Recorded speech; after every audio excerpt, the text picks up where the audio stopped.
చదువుతో పాటు skills, placements తో పాటు సక్సెస్ సందీప్ యూనివర్సిటీ మాత్రమే అందిస్తుంది.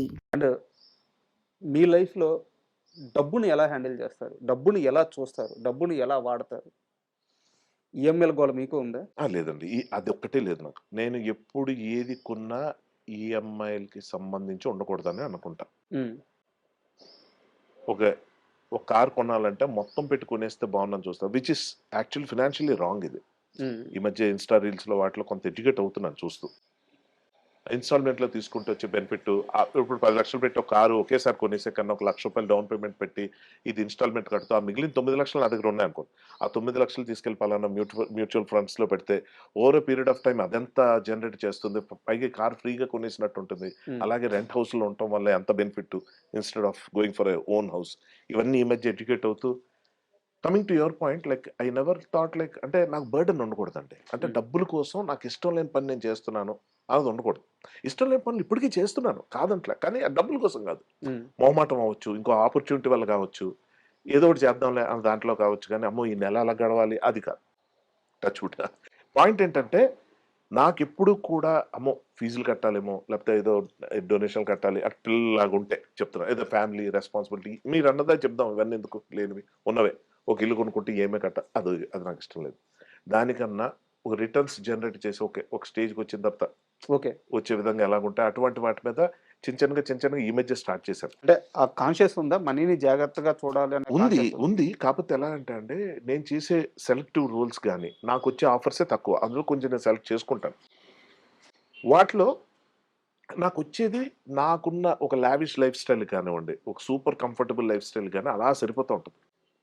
సో, యాక్టర్స్ గాని యాక్టర్సే కాదండి ఫర్ దట్ మ్యాటర్ ఇప్పుడు గవర్నమెంట్ జాబులు లేవు కాబట్టి, మన ఆడియన్స్‌లో ప్రైవేట్ ఉద్యోగాలు చేస్తున్నోళ్ళు కూడా ఎప్పుడు ఒకలాగా ఉంటుందని ఆలోచించకూడదు. అందరికీ తెలుసు. పలానా ఏజ్ వచ్చాక మనం చేద్దాం అని అనుకోకూడదండి. ఎంత కుదిరితే అంత చేసుకుంటూ వెళ్ళిపోవటం అనేది సేవింగ్స్ అన్నది మంచిది. ఇదేదో నేను చెప్తే వింటారని కాదు. మరి నువ్వు చేయలేదు కదా! మాకెందుకు చెప్తున్నావు అనే మైండ్ సెట్ ఉన్నోళ్ళే ఎక్కువుంటారు. అందుకని సలహాలు ఇవ్వను. But I would like to share this thought ఎక్కడో దగ్గర you need to be little careful. ఎందుకంటే అన్ని రోజులు ఒకలాగా ఉండవు. తెలీదు సార్. అంటే ఎలా ఉంటదంటే ఇప్పుడు కొన్ని వేల కోట్లున్న ఒక వ్యక్తి పేరు చెప్పకూడదు. ఎంబారస్మెంట్ ఉంటది కాబట్టి పాపం అతను చనిపోయాడు. అంటే మనం సినిమాల్లో చూపిస్తారు చూడండి. హెలికాప్టర్‌లో ఫారెన్ నుంచి, రష్యా నుంచి, అమెరికా నుంచి డాక్టర్‌లొచ్చేసి లేదా ఈళ్ళనే తీసుకెళ్ళి ఎక్కడో పెట్టి అవునవును. అవునవును. అలాంటివి అలవోకగా చేయగలిగే ఒక స్తోమత ఉన్న పరిస్థితుల్లో కూడా ఏమీ చేయలేక మనుషులు చచ్చిపోతూ ఉంటారు. ఫిజికల్ ఫిట్‌నెస్ అంటూ జిమ్‌ల్లోకెళ్ళి పోతూ ఉంటారు. వైరాగ్యం వేదాంతం మాట్లాడుతున్నాను అనుకోకండి. బట్ ఉండాలది కొంత. ఏంటంటే ప్రశాంతంగా ఉండు ముందు. ఈఎంఐ టెన్షన్‌లొద్దు మనకి. ఈ కార్ ఉందా? నేను 12 ఏళ్ళకి ఒక కార్ మార్చలా. హ్మ్. ఇప్పుడు గవర్నమెంట్ రూల్ ఉందని మార్చబోతున్నాను. హ్మ్. 15 ఏళ్ళకేదో మార్చాలి. మార్చేస్తాను. అంతే తప్ప అది 1,50,000 కిలోమీటర్లు పెడితే కంపెనీ బడులొస్తాయి సార్. నేను చెప్తున్నాను కదా! ఆహ్, ఊరికే అందరికి చూపించుకోవడానికి కొంటున్నావా? నీ కోసం నువ్వు కొనుక్కుంటున్నావా? అన్నదొక్కటే పాయింట్. ఇది అర్థం చేసుకున్నోడు ఫినాన్షియల్ మేనేజ్‌మెంట్ ఎలాగుంటదన్నది నాది అలాగుంది. సార్ అండ్ చివరి క్వెషన్ సార్. ఇప్పుడు తల్లిదండ్రులు ఊర్లో ఉంటారు. లేదా మనతోనే ఉంటారు. కానీ చాలా బిజీగా ఉంటాం. హ్మ్. ఇంత బిజీలో ఫ్రెండ్ గాడితో సిగరెట్ తాగడానికి టైం ఇస్తాం. సిట్టింగ్‌కి వెళ్తాం. లవర్‌తో సినిమాకెళ్తాం. భార్యతో షాపింగ్‌కెళ్తాం. రోజు మొత్తం మీద అమ్మతో కూర్చొని 10 నిమిషాలు మాట్లాడడానికి టైం ఉండదు మనకి. సో, అమ్మతో అమ్మ విలువ తెలియకుండా, నాన్న విలువ తెలియకుండా అంటే వాళ్ళకి ప్రేమ లేదని కాదు. నాన్న ఫోను చేస్తే, "ఆ! చెప్పు" ఇలా మాట్లాడతాం. ఈళ్ళకి మీరు చెప్పేదేంది? అంటే ఎందుకంటే మీ నుంచి ఒక మాటొస్తే దానికి వెయిట్ ఉంటుంది. అందుకు అడుగుతున్నాను. మీరు గమనించారా ఇలాంటి ఒక ఆహ్, ఫీడ్‌బ్యాక్. ఇలాంటి ఒక పద్ధతుంది. అంటే అందరితో బాగా మాట్లాడతాం. తల్లిదండ్రులతో మాత్రమే చిరాకుగా మాట్లాడతాం. నేను కూడా గతంలో చేశానండి. అంటే ఎలాగంటే మనకి రకరకాల స్ట్రెస్‌లుంటాయి లైఫ్‌లో. ప్రొఫెషనల్‌గా నేను మాట్లాడుతున్న కాలేజ్ డేస్‌లో నేను బిహేవ్ చేసిన తీరు. అప్పుడు నా ఎడ్యుకేషన్ బాగా డిస్టర్బ్ అయిపోయి ఆహ్, లైక్ ఎ ఎందుకు అది మనం సిల్లీగా చూస్తామా, సీరియస్‌గా చూస్తామా అప్పుడు ఒక లవ్ అఫేర్ రిలేషన్‌షిప్ వాటెవర్. అయన్నీ ఇప్పుడు సిల్లీగా అనిపిస్తాయి గానీ, అప్పుడు అవన్నీ బాగా ఓవర్ రూల్ చేస్తున్న టైంలో అందరి మీద చిరాకుండేది. నేను అంటుందేంటంటే మీరు అడిగిన క్వెషన్‌కి వైడ్ ఆన్సరే ఉందండి. అంటే ఎవరితోను మనం విసుగ్గా ఉండక్కర్లా. హ్మ్. కాపోతే when it comes to people who need our attention, who need hour time. ఇంట్లో కూర్చొని నేను మా అమ్మగారి గురించి ఆవిడకి టీవీ ఇచ్చాను, కంఫర్ట్స్ ఇచ్చాను. ఆవిడకి అన్నీ ఉన్నాయి. అది కాదు. నేను వెళ్ళి అర్ధరాత్రి 12 గంటలకు వెళ్ళి ఆవిడ రూమ్లోకి వెళ్ళి నేను సౌండ్ ఆవిడ ఏమాత్రం మెలకు వచ్చినా ఆవిడ చూస్తే గనక అక్కడి నుంచి గంటన్నర 2 గంటలు మాట్లాడుకున్న రోజులు ఉంటాయి. అంటే ఆవిడ నిద్ర లేపేస్తున్నా బాధ నాకు ఏమాత్రం ఉండదు. ఆవిడ కూడా ఏంటి బుర్ర తింటున్నాడు ఏవి ఆవిడకి సంబంధం లేని టాపిక్స్ అవి కూడా ఆవిడకి నచ్చేవని మాట్లాడతాను కాదు. ఇవాళ షూటింగ్లో ఎలా అయిందమ్మా, అది ఎలాగైందమ్మా, ఇదమ్మా అదమ్మా, అక్కడ డబ్బులు వాళ్ళు ఇవ్వలేదమ్మా, వీళ్ళు ఎలా చేశారమ్మా, అది ఎలాగైంది.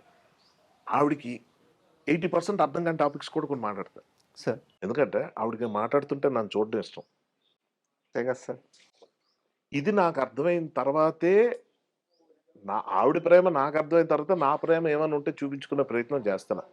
ఇది మనకు అర్థం కావు సార్. వాళ్ళు చూపించే ప్రేమ మనకు అర్థం కాదు. నాన్న తిడుతున్నాడంటే ఆ తిట్టులో ప్రేమ ఉందన్న విషయం మనకు తెలియదు. అమ్మ తినరాని ఎంటపడుతుందంటే అందులో ఉన్న ప్రేమ మనకు అర్థం కాదు. అలాగే ఒక గర్ల్ ఫ్రెండ్ కానీ, పిల్లలు కానీ, పెద్దోళ్ళు కానీ, వృద్ధులు కానీ వాళ్ళు చూపించే ఏంట్రా అలా తయారయ్యావు అంటే అయితే లావ్ అయిపోయి ఉండొచ్చు, లేదా సన్నబడిపోయి ఉండొచ్చు. సరిగ్గా తింటలేదా, లేకపోతే ఎక్కువ తింటున్నావా, ఏదో ఒకటి అవతల వాళ్ళు తిడుతున్నారంటే అందులో లవ్ ఉందన్న విషయం మనకు అర్థమైతేనే మనం ఏం చేయగలం సార్. మనకు అర్థం కాకపోతే మన దురదృష్టం అనుకోవాలి అంతే సార్. ఏదైనా సరే. ఇప్పుడు ఫర్ ఎగ్జాంపుల్ మొన్న ఈ మధ్య యూఎస్ వెళ్ళి వచ్చాను ఒక షూటింగ్ నిమిత్తం. నెల రోజులు మా మదర్తో అసలు మాట్లాడలేకపోయాను. సేమ్ ఇక్కడ డే అక్కడ నైట్, నేను అక్కడ నైట్ ఇక్కడ డే టైం ఫోన్ చేయాలంటే అక్కడ నేను పడుకోవాలి, అలసిపోతుండేవాడిని. మా మదర్ ఫోన్ చేసే టైంకి అది నాకు నైట్, అదే డే టైం. పోనీ నేను చేద్దామంటే ఇక్కడ నైట్ ఉంటాయి ప్రాక్టికల్ ప్రాబ్లమ్స్, కానీ కాంపన్సేట్ చేసేయాలి. రోజు ఇంత మ్యాండేటరీగా మా అమ్మాయితో ఫీల్ అయిపోద్ది అని చెప్పి, లేకపోతే మా ఆవిడ ఫీల్ అయిపోయి, లేకపోతే ఇంకోటి ఫీల్ రోజు అని అందరి కోసం బతికితే మనం ఇంకా వేస్ట్ బతకడం చండాలంగా ఉంటుంది లైఫ్. నేనేమంటున్నానంటే yes you are important to me, you mean something to me అన్నది అవతల వాళ్ళకి అర్థమయ్యేలాగా నువ్వు బిహేవ్ చేయటం అనేది మన చేతిలో ఉన్న పనే. అది వీ హ్యావ్ టు డూ. అది చేయాలి. నేను నా పరిధిలో నేను చేస్తున్నా. నేను కావాలని మా మదర్ని బాగా డిస్టర్బ్ చేస్తా. నాకు ఇష్టం. ఎక్కువసేపు పడుకో, పొద్దున్న 5 గంటలు లేచి ఏం చేస్తావు అంట. అంతేలేరా పర్లేదు. అరే నీ వల్లే వాళ్ళు 7:30 లేచి అంటారా, మంచిదమ్మా, గ్లామర్ పెరిగింది. వీ హ్యావ్ సమ్ అందరూ ఇళ్ళలో ఉండేవి ఇవన్నీ. లైక్ యూ సెడ్ లైక్ మీరు అడిగిన క్వశ్చన్లు గురువారెడ్డి గారు మొన్న ఒక ఇంటర్వ్యూలో చూశానండి, అది రీల్లో. అంత అన్ని వేల కోట్లు సంపాదించి అంత గొప్ప స్థాయిలో ఉన్న గురువారెడ్డి గారు ఐఎమ్ టాకింగ్ అబౌట్, మీకు తెలుసు కదా, ఆర్థోపెడిషన్, ఆర్థో సర్జన్ ఆయన చూడని డబ్బు కాదు, ఆయన చూడని కీర్తి కాదు, ఎంత గ్రౌండెడ్ ఎంత సింపుల్గా ఉంటారు ఆయన. మొన్న ఓ భావోద్వేగానికి గురై చెప్పేది అంటే, నష్టం వచ్చిన తర్వాత చేతులు కాలేక ఆకులు పట్టుకుంటాం చూడండి, నిత్య నూరు కొట్టుకుంటాం. అది డబ్బులు కానివ్వండి, రిలేషన్షిప్స్ కానివ్వండి, ఏజ్ కానివ్వండి, ఆరోగ్యం కానివ్వండి. అరే అది ఆ ఫుడ్ హ్యాబిట్స్ అలా పెట్టుకోకపోతే ఈరోజు డయాబెటీస్ వచ్చేది కాదు, ఈరోజు ఇది వచ్చేది కదా, బాధపడి మనిషి ప్రతి ఒక్కడు ఉంటాడు. కానీ నేనేమంటానంటే అవన్నీ ముందు ఊహించేసుకుని జాగ్రత్తగా ఉండడం బెటర్ కదా అని నేను కూడా చాలా చేతులు కాల్చుకున్నాక, ఫినాన్షియల్గా కానీ ఎమోషనల్గా కానీ. యంగర్ జనరేషన్కి ఇప్పుడు కన్ఫ్యూజన్ ప్రివేల్ అవుతుంది సార్. వాళ్ళకి అవసరం అంత పెద్దలే చెప్పాలి, పేరెంట్సే చెప్పాలి. ఇన్ఫాక్ట్ వాళ్ళు చెప్పేవే ఇంకా ఎక్కువ. మాలాంటి వాళ్ళు చెప్తే ఇంకా కొంచెం అబ్బో మా అమృతం చెప్పి ఏంటో అంటే మంచి విషయం కాబట్టి ఆనందించాలో. అది ఎవడరా ఆడు యాక్టర్, ఆడు ఏంటి ఆడు పాడ్కాస్ట్ లో మాట్లాడినంత మాత్రం ఆడి ఆదర్శంగా ఎందుకు తీసుకోవాలి. మీరు నమ్ముతారో నమ్మరో, మొన్న మీరు ఆ సిట్టింగ్ లో ఒక గ్లాస్ వాటర్ తాగాలి అని చెప్పేసి చెప్పారు కదా నితిన్ గారి ఆఫీస్ లో, అలా ఒక గ్లాస్ వాటర్ వస్తాయని ఇప్పుడు బయట చాలా మంది వాటిని అప్లై చేస్తున్నారు.